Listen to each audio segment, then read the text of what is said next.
think brands are doing anxiety enforcing message. Everything's so expensive. Da da da da da. There's research to show that people also think they're worse off than they are. I like to say consumers trade off, not trade down, because they don't see, and they oftentimes don't see it as like I'm sacrificing something.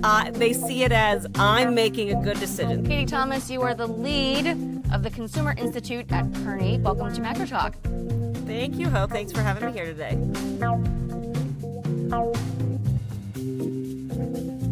I was fascinated by this latest quarterly update. How have you seen consumer behavior change as a result of all the political uncertainty and volatility? Well, what we're hearing from consumers is that there's just this ambient level of stress. I think one of the interesting aspects of it is it's not necessarily growing precipitously, but it's also not going away either. It's just really our consumer sentiment numbers show this persistence of stress given all of the different news. And so we see that manifesting in two primary ways. One is this increasing intentionality with which consumers shop. So they really see themselves as being thoughtful and savvy. They're not broadly pulling back on spend in totality, many consumers yet. They're really thinking about where they want to spend and where they want to save, and they're making decisions accordingly. And the challenge for any brand or any of us that analyze this business is that's going to vary by every individual consumer, so it can be hard to break down. And then more broadly, what we see behaviorally, we talk about these consumer mindsets and the mindset shifts. And that's where you see the result of this stress, which is 1 minute I read a headline, I'm stressed out, I am going to be frugal, I'm going to show restraint. And then all of a sudden you're like, I give up, everything feels impossible, I'm booking a trip, I don't care anymore. And then you tend to settle back somewhere in between, which we call optimization. And that's really that, going back to that intentionality and making thoughtful trade-offs. So that's the combination of the literal behaviors and how that ambient anxiety is really impacting people. The idea of ambient stress seems like it's new, or is it not new? So I would say it is and isn't new. We have seen some degree of this since the pandemic, since it feels like there's been a pervasive sense of uncertainty in terms of what's going on in the world. I think as it relates more specifically to the economy and some of the stressors there, it is new because this level of total confusion is a little bit newer. So whether it's housing prices and as a result interest rates and how consumers are thinking about that, or being told inflation was going to stabilize, not feeling like that's happened yet. So it's a bit of a moving target where we've gotten a little used to a level of stress, but the specifics around cost of living and some of those spending behaviors are still new in certain ways. And as the lead for the Kearney Consumer Institute, how long have you been studying consumers at this level? And, one of the reasons why I was so fascinated by your study specifically is because you're trying to really get hard data around sentiment, soft data, and marrying the two. And that's been a real challenge, as you said, since the pandemic, where a lot of the sentiment numbers really fall short or feel more depressing and look more depressing than actual retail spending that we've seen, and even in GDP growth. So share with us the context of the Consumer Institute and how long you've been studying the intersection of these two. We've been looking at this to this degree for the last 5 or 5.5 years. So right around the start of the pandemic is where a lot of this new types of data and reporting ramped up. And then we've launched a secondary custom methodology ourselves in the last 2 years on consumer sentiment. We call it the Consumer Stress Index. And it was a new look at it, given that in general, some of the more traditional sentiment numbers were not tying out to spend and behavior. So we were trying to address that a little bit as well.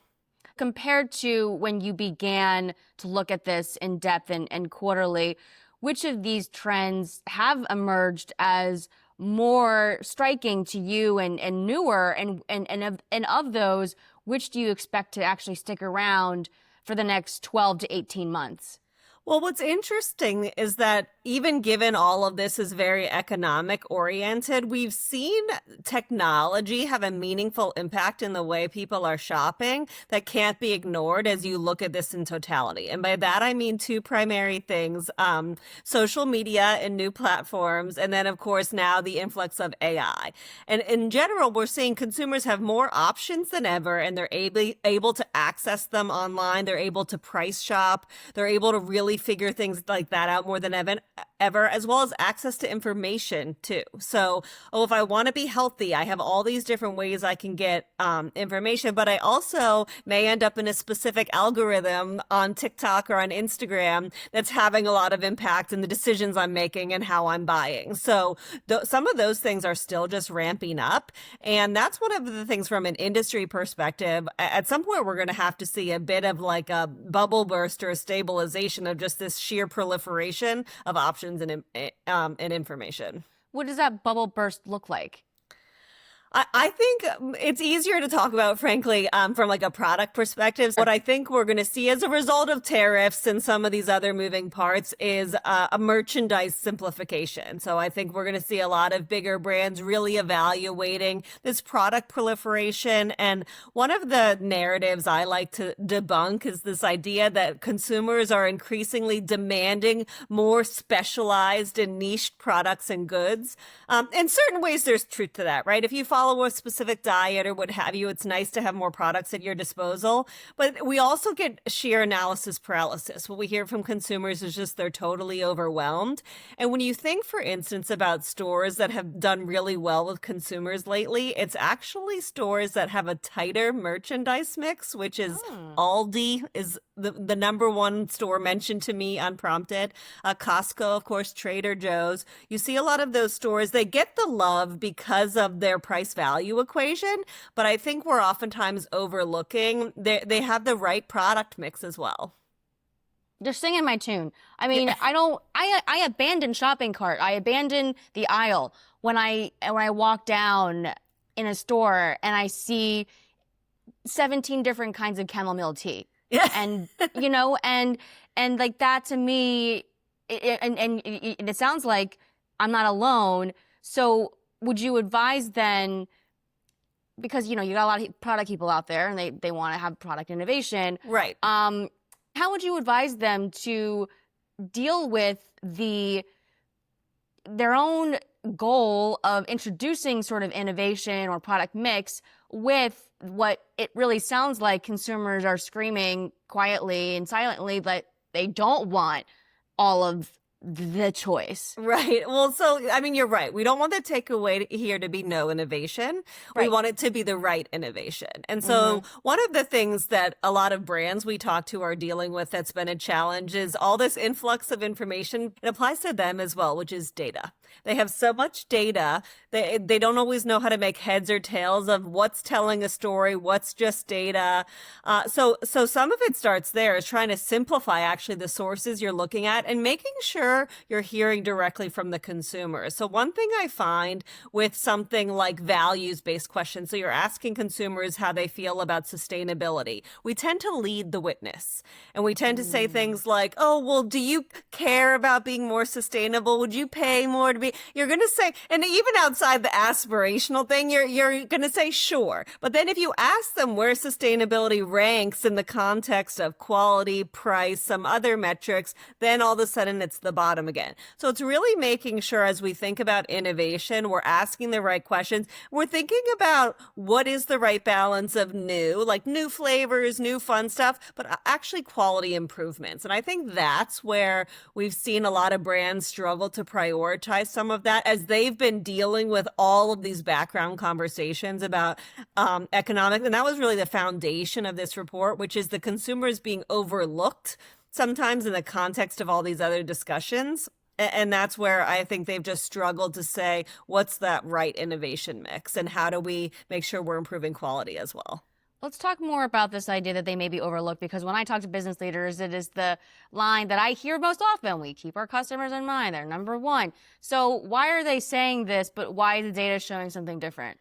I mean, certainly that's the intent. And so Sure. I think, that it's a simple, intention and impact break down a little bit, which is they want to keep the consumer in mind and at the forefront, but they're just dealing with a lot of competing priorities and the reality of a day-to-day business. So whether it's having these complicated discussions about government fairs or even just Wall Street commitments and shareholder pressures. So it's easy for the consumer is within that mix of a top priority, but can't persistently say the top priority. And that's ultimately where I think we've seen a little bit of erosion here, but we're seeing brands really start to reorient and ask the right questions again as they realize probably the way we've been navigating the economy right now isn't going to change anytime soon with seemingly new information every day.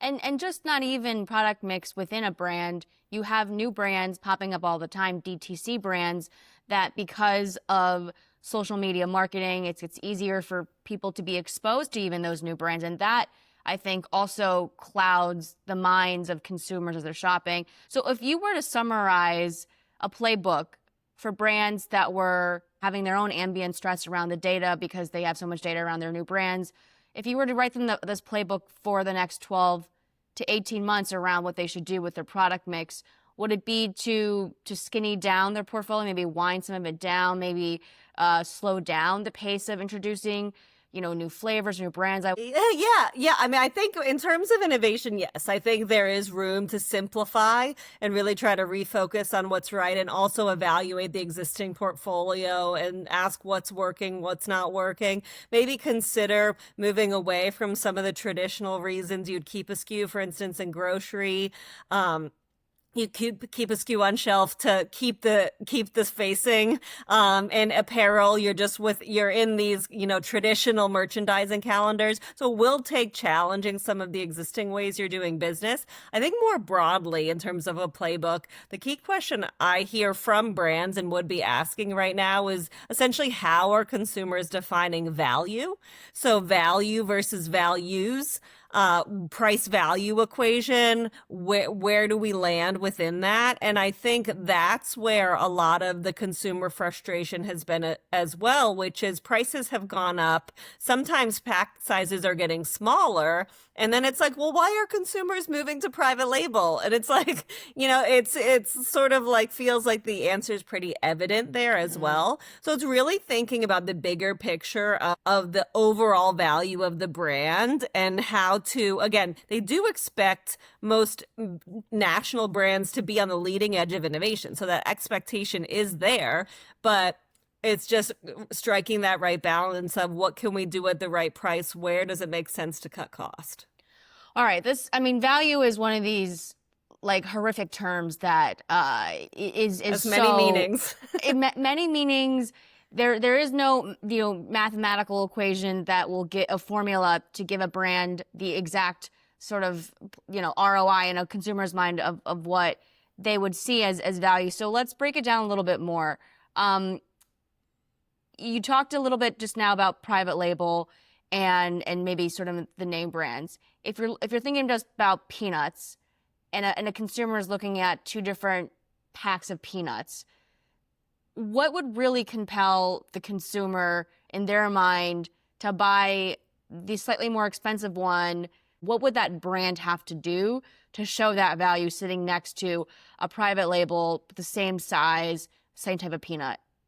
Yeah, I mean, if it really feels truly identical, you are exposed. You are at risk if it feels like there's not a lot of difference. Now, where there is some, advantage to a national brand. So instead of peanuts, I'm going to use my own personal example, which is ketchup, because I used to work at Kraft Heinz. People are on autopilot. So while they do believe, Heinz tastes better, it's also just what they're used to looking for on shelf and they're used to grabbing. And so that kind of goes back to our discussion about option proliferation. Sometimes that can, benefit existing national brands because you're just not thinking about, I buy Tide because I always buy Tide. I look for the orange. That's it. So they're similar to even e-commerce, right? You're kind of refilling the cart from what you bought last time. So it's really comes down to some of that. But beyond that, yeah, it is about like what kind of quality perception matters to my consumer. So that goes back to things like what's on pack specifically. So I realized just the other day that I have a sour cream that says something like about how like made like they do in Europe, and they're speaking my language, right? Because I sort of trust the European farming system, and but you can't have a million values unpack either, right? So it's really about what am I communicating that truly is gonna matter to my consumer. I think brands do have to have honest conversations, though, about private label. Of is this almost apples to apples, or is this we one thing that I think has surprised me over time is we traditionally think of grocery, of course, as a necessity. That's a category that's necessities, not discretionary. But because consumers have so many options nowadays, that's actually an area where they're more than happy to optimize and tighten and simplify so they can still go on vacation, so they can still buy a new pair of jeans. So that area, I think, is more exposed than it has been in the past. All right, let's talk about the value unpack. Because you hit on and you know, these topics are always like, they're like fun to talk about because you could always bring your personal anecdotes in, and it makes sense. But it's also like, it's not about me, right? It's about everybody else. But it's symbolic, and it's an example of what people are going through. When I buy eggs, you know, I want to buy like regenerative farming, or I want to buy, no soy feed. Yeah. And yeah, I get very overwhelmed by the different types of, I guess, you know, for eggs anyways, farming examples. How do you advise companies on which value to market on their packaging? I'm sure they have enough data to do the testing to see what works and what's not. But to your point, you can't put too many on, and then it becomes like a mixed signal.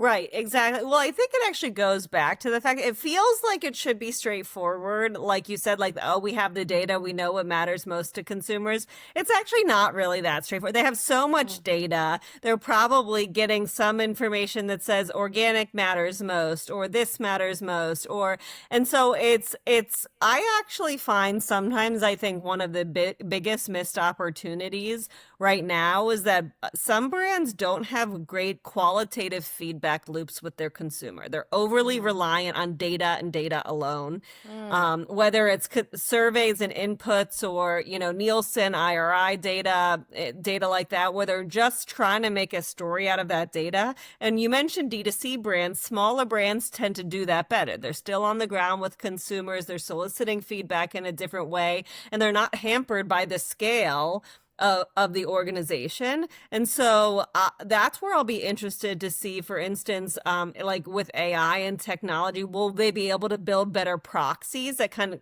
more contextualize some of these qualitative questions and help really bring together data points, all these data sources, and suss out what matters, rather than trying to cherry pick from a bunch of different sources.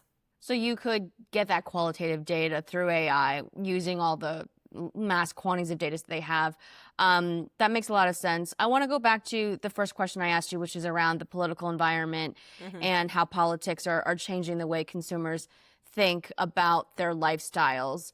And that, and you mentioned sort of the glide path of sentiment. Like there's shock, and then they have like deep resignation, and then they sort of fall somewhere in the middle. How are you actually able to track that sentiment through data, that this is the path? And for businesses, how can they triangulate where that ultimate decision is going to fall?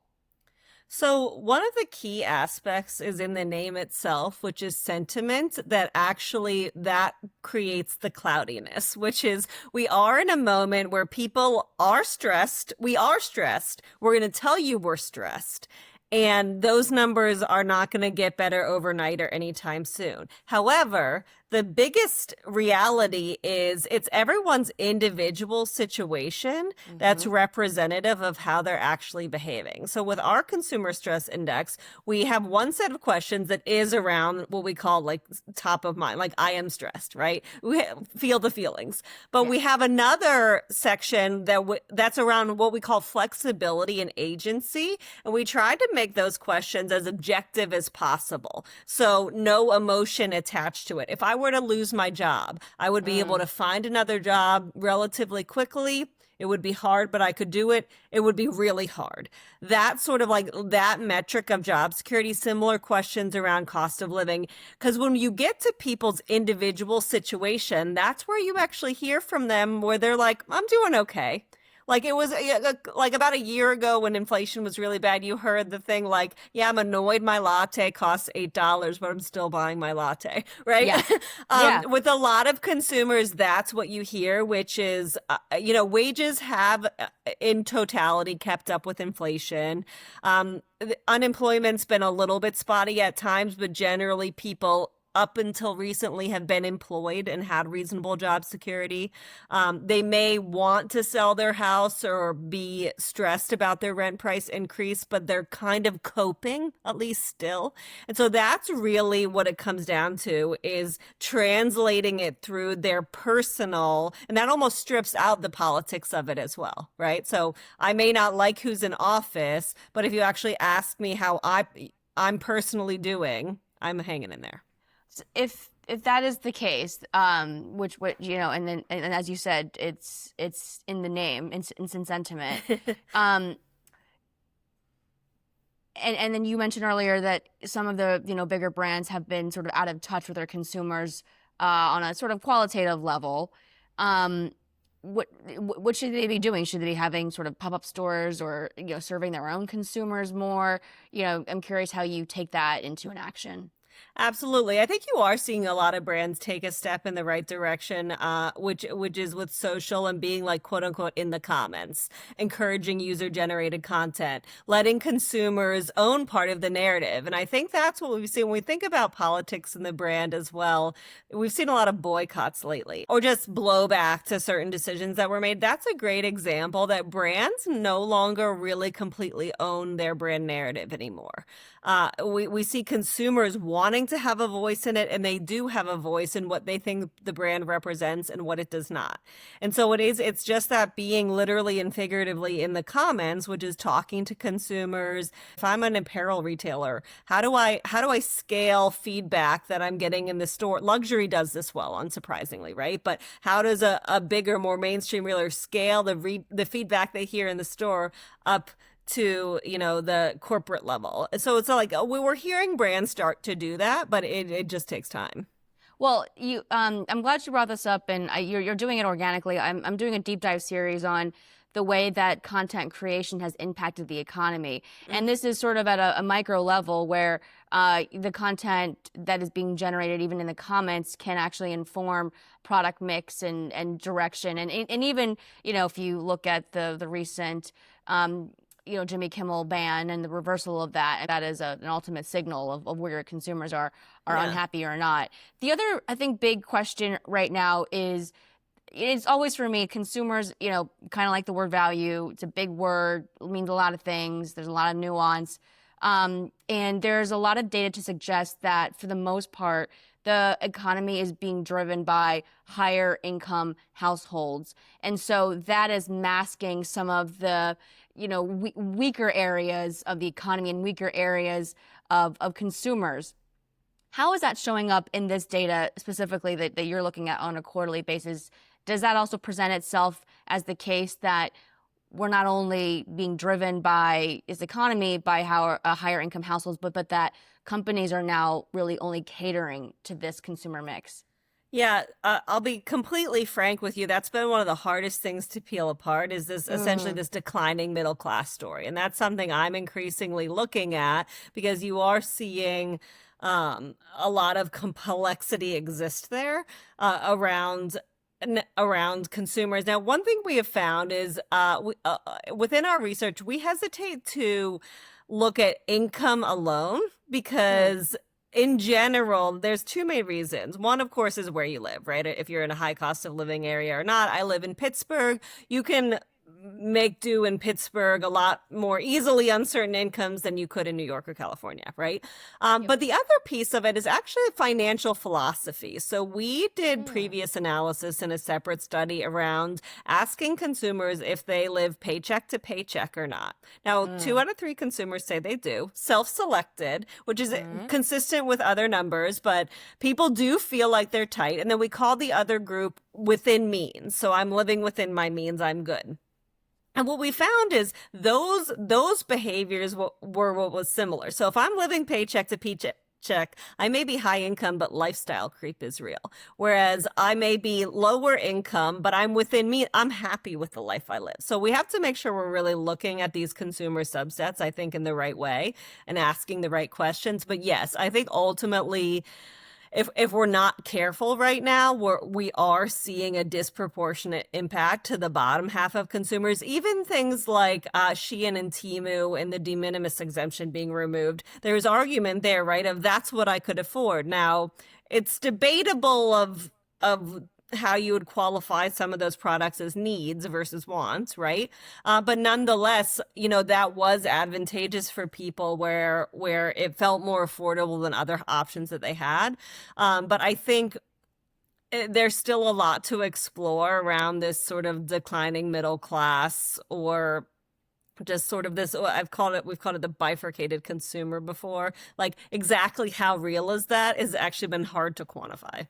Interesting. I was speaking with Heather Long. She's been talking about kind of this bifurcation and the kind of K-shaped recovery, and that being kind of a concern of hers. And one of the things that she also talked about was the deteriorating labor market. And for the most part, even though we've had wonky sentiment and stress, as long as the labor market was strong, people were still spending because they had jobs. And Right. I'm wondering if that's showing up in your data, if you're seeing the labor market weakness kind of creep into the Just data some here. early indicators, not in a great degree yet, but some early indicators of it. And then, some of the other things we're watching are like the student loan payments, those delinquencies are have kind of gone and I think that is informed by policy in part too. So that's gone up. And then broader delinquencies around credit cards and saving rates. So we've got an eye on all of that. I don't feel like it will happen overnight. I think it's happening slowly. It's tricky though because there's research to show that people also think they're worse off than they are because first of all there's like a reference prices are real in a tactical way. Like eggs used to be $3 and now that's the reference price I have in my head. But also more broadly, generations more or less are anchoring to things that their parents had. In a way that may be a little bit unproductive. So for instance, millennials, there's research that indicates millennials are better off than they think, but that they're just not quite as liquid. So more of their money is tied up in real estate and in 401ks and retirement accounts, but they don't net have less wealth. So there's just like a lot of conflicting data points when it comes down to some of those wealth, like the growing wealth gap. Well, okay. Well, let's talk about the perception thing too, as because I think social media plays a role in that. But really quickly, going back to how hard it is to peel back the layers of the income story, is there any way that we can get more regular data on the philosophy question that you posed, which is, are you living within your means? Is there any set of data today that exists that tracks this regularly? Not that I'm aware of. So I'm partnering with a contact at Nielsen for us to try to put together basically this exact storyline. So thinking about this bifurcated consumer and what are the things we can pressure test to see what's real, what maybe isn't real, what is more sentiment versus reality, and then what do the numbers actually show? Because they on their side, they are seeing certain categories and certain consumer segments definitely pull back, right? Eliminate certain categories completely, really, simplify what they're buying. I don't like the word trade down, but for this context, like trade down to just what the cheapest option is. So that is real, but it's just trying to, I think, marry that with some of the broader economic statistics as well. Why don't you like trade down? I like to say consumers trade off, not trade down, because they don't see, and they oftentimes don't see it as like I'm sacrificing something. They see it as I'm making a good decision. So, for instance, private label, they might not see that as a trade down. If you're a national brand, that's what you want to call it. But as a consumer, you're buying like maybe the quality is the same or it's good enough, and you're just savvy, So I think it's a bit dismissive, I guess. Yeah, I appreciate this perspective because as somebody who covers earnings, every quarter with all these companies, I'm in the grocery store and I'm talking to myself in like corporate speak. I'm like, I'm trading down right now. I'm not buying, whatever Heinz mustard today. So right. I like that. And it's also right. It's not dismissive. It doesn't, doesn't devalue. It doesn't make, some groups feel like less than. Right. Like, oh, you can't afford XYZ. Right, yeah. Exactly. Which goes back to the value question. But also just staying on the topic for one more beat here.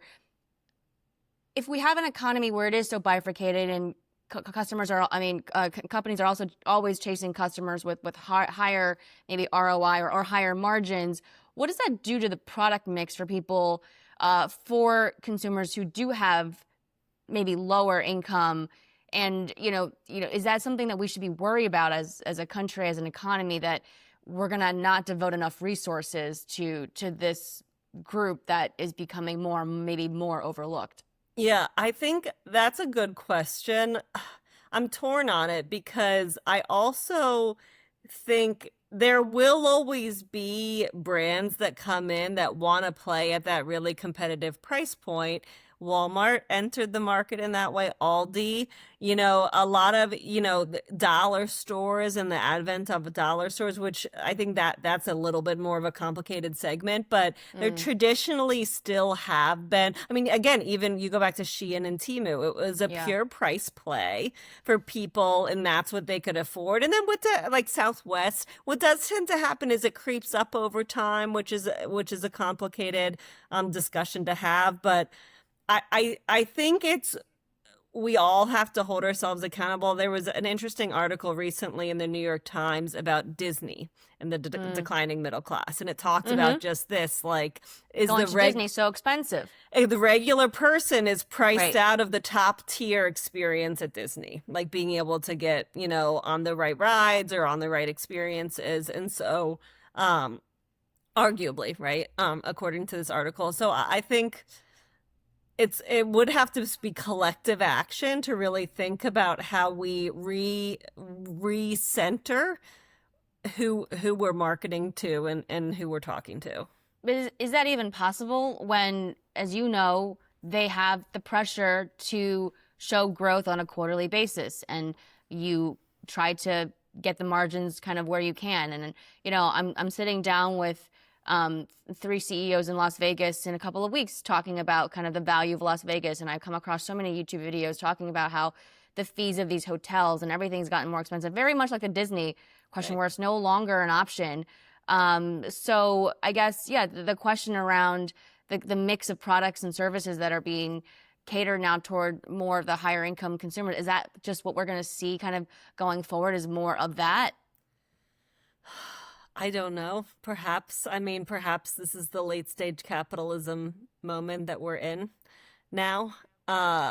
I want to optimistically say no, and again, know that people still see all consumers and the value of all consumers, and that you'll always have brands that want to come in with a little bit more of like a price play or like a values. We talked about value more from the price perspective, and we think of values as things like, sustainability and health nowadays. But again, when you think of like Walmart, their value was just simple, like helping people be able to afford their everyday needs. And I think you see some of that still with like brands that probably are getting more expensive, but even like a Carhartt, right? High quality goods at like, a relatively affordable rate. So it's hard to say exactly what that will look like. I hate to say, I think that it's inevitable. I don't, but But you This is do. why I really do believe we have to think about innovation and merchandise mix and like get rid of like some of the tail and the excess that really is excess. So then we can go back to those good, better, best models where we can really figure out what that right price value mix is across a portfolio. Can you call out an example of what you would like to see more and also call out some of the excess that you think should be eliminated?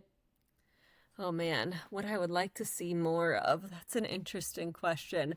If you can't tell, I have a grocery background because grocery tends to be my bias. So Trader Joe's, not even just Trader Joe's, but I think what I would like to see more of is limited time products. So when I worked in CPG, you basically were trying to launch something. Innovation was kind of intended for forever, even though you knew it wouldn't be for forever, because traditional grocery store models aren't set up to easily rotate things on and off shelf. That's a great example of something I would love to see more of, which is to let these quick hot flavors or quick hot items be hot and then come off and not have, 20 flavors of Oreos on the shelf at any given time, but have three basics and then three rotating, or like, Lay's do us a flavor. They come and they go. And if things do really well, then you explore if you make that a forever SKU. So I would love to see a little bit more of that. What was the other question? What I would want to see less of? Yeah, when you talk about the excess tail and some of that going away, what are some examples of that? I mean, I think that's where I go into like just really crowded categories like apparel, like beauty, where they are most subject to the TikTok trend cycle. The trend Mm-hmm. cycle has really accelerated. And what I find is really style oriented categories like that are chasing trends rather than setting trends. And then you end up, or like you see it in grocery too, frankly. One minute you have one hard seltzer, the next minute you have 20, Same with like sparkling waters right now, right? It's just, and all of a sudden ends up this total proliferation of products. And so that's something where, I would like to say, like, where is that line? Are we chasing the right things? Are we asking the right questions? And I feel like the inflection point was social media that made the chicken and egg problem be one from setting trends to chasing trends, because trends emerge and pop up so quickly and flame out so quickly online Right. that the brands have no choice. Is that the right way to look at this cycle that they're in?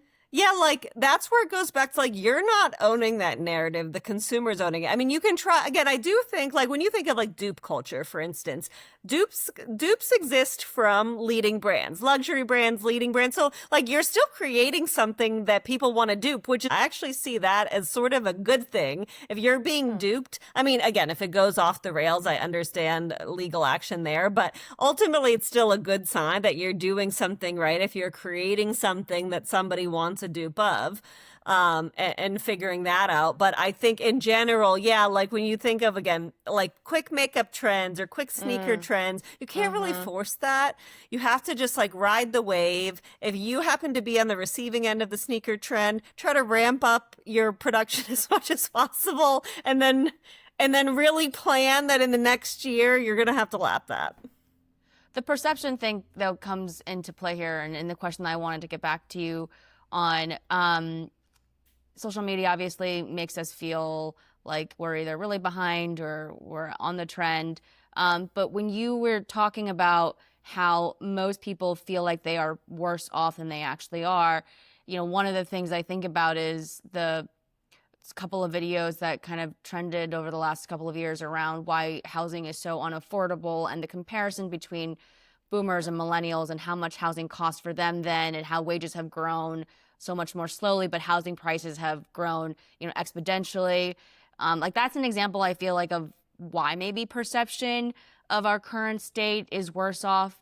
Is that accurate in your mind? Are there other reasons that you see playing into the gap between our own view of ourselves and our kind of financial status and what reality actually is? Yeah, I mean, you mentioned the content creators. I mean, that is what people see people doing these hauls, buying all this stuff, getting all this PR. And at the end of the day, we don't really understand what was paid for, what was kept, where, if they have their camera in a little corner of their house that looks perfect and everything else is a mess. I mean, we see that in our research with influencers where the general reaction is people do not trust influencers. They're just shilling product, etc. But then when we ask, have you ever bought a product recommended by an influencer? It's like 70% yes, right?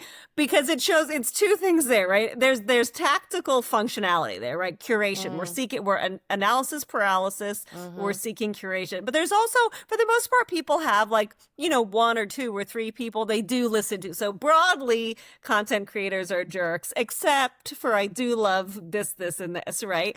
And so I think but yes, I think that's in general, I think with consumers, we are overlooking the impact TikTok has had on us as like a society, whether it's content creators, algorithms, attention spans. I mean, it's discussed, but I still think we haven't properly captured just how much that's impacting all of us. And I do think people see things on social and they get a misguided understanding of what they should have, and that's impacting this. And then they also get in the comments and everyone's like, I couldn't afford that, I could never.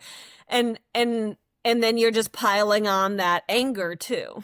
So are we fueling one another's stress and anxiety? I believe so, yes. I think we are, and I think brands are. I think brands are doing anxiety enforcing message. Everything's so expensive.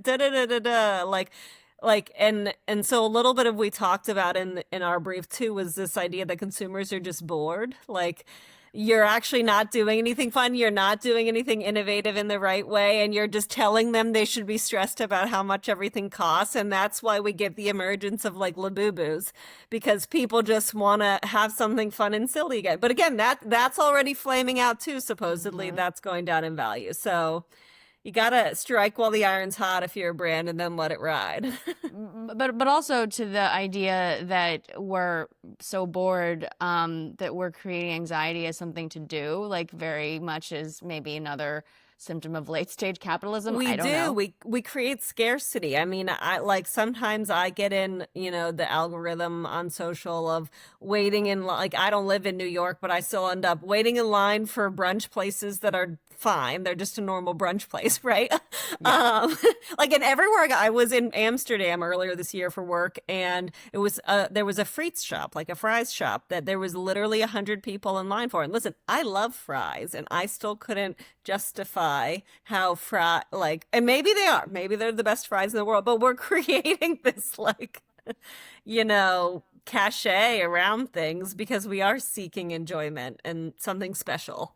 Is that like an evolutionary trait that's just never gonna kind of go away, and it's just gotten kind of worse with, I don't know, analysis paralysis? What I like about it is I think it directly flies in the face of the claims that everybody wants everything conveniently. Because I'm like, but do they? Because there's a lot of research that shows people actually get joy going out of their way for things as well. Now, of course, if it's like your groceries or something more like everyday, certainly, and there's certainly use cases and need cases for convenience, but it's not as simple as, everyone wants everything as fast and as easy as possible all the time. What's an example of that somebody would say, well, of course they would want to do that thing the easy way? What's actually the counterintuitive truth? So, okay, I've used this example 100 times, but I'm going to do it again. Trader Joe's. Trader Joe's during the pandemic never did order pickup. You had to wait in line the whole time. Their parking lots are notoriously small. Their footprints are notoriously small. People get in fights with me about this. I would argue you can't do your full grocery shop there, so you're still going to go to another grocery store. And yet, people still love Trader Joe's. I think other examples are like, sneakerheads waiting in line for sneaker drops, anything like that. People, and then the actual convenience need states does tend to be essentials, right? I'm in a pinch. I know what I want. I'm going to set things up on subscription. and just have it show up and not have to think. It's one less thing to think about. Right, but it could also go back to the evolutionary need for us to maybe always be stressed, or I don't know. I mean, there's lots of, I think, reasons. I do a lot of things that my partner would say, you don't know why you do it that way, Right. which is for another day. Anything else today that we haven't covered that you'd like to share or bring up, just in terms of what is in the report? What was most striking to you? Any big surprises? Especially given this new political environment that we're in. Yeah, I mean, it's always hard for things to surprise me now because I'm in the weeds of this all day, every day, and that's a question I get that I'll admit I sometimes like struggle to answer. But I think one of the things that's surprising to me, I think, is just that you really are starting to see in the data, but also in the reality that you can't group everything by like a category and assume that you can kind of blanket apply an example there. So for me with this data, one example is like restaurant and restaurant performance. So people are scrutinizing the prices. They're very sensitive to food prices and restaurant prices. That being said, people still want to get out, and that's an easy way to do it as well. And so you've seen it in performance as well. Like, I think that it goes back to the price value equation, which is a bowl, at Chipotle, Sweet Green, Cava, etc. Used to feel like it cost me $12. Now it's like it's $20, and you're kind of like, and it kind of feels like it's less food too, right? So I think like that's interesting to me, and always surprising is when you see this different performance in different sectors. Or like another good one is like athletic wear, like in shoes, like On Running versus Hoka versus Nike, like those have seen different performance as well in across categories. So I just think it's interesting to see. Sometimes I do think that's where you see the brands that feel like they're a little bit better in touch with their consumer. But so there's no like particular sector that's outperforming the others in this environment where consumers largely are still holding on, not letting go, trading off. You don't see that narrative come out in the data that you've been studying? Not really. In this specific report, I think the biggest shocker to me was that like over 50% of people said, not biggest shocker, but one of the shocks to me was over 50% of people said they'd bought clothes or shoes. And the survey was run like prior to back to school timing, or like kind of in there. But so that was more, and that's like what you would think is discretionary. So it shows like the consumer seeking some sense of normalcy, and we see that with the malls. Like, I want normalcy, I want control. I just want to go shopping with my friends. Like, I'm not going to go crazy. I'm going to buy myself something. Yeah. No, that's great. Well, it was such a pleasure. I had a lot of fun, learned a lot, and I hope you'll come back on. Yeah, me too. Great to be here. Thanks, Hope.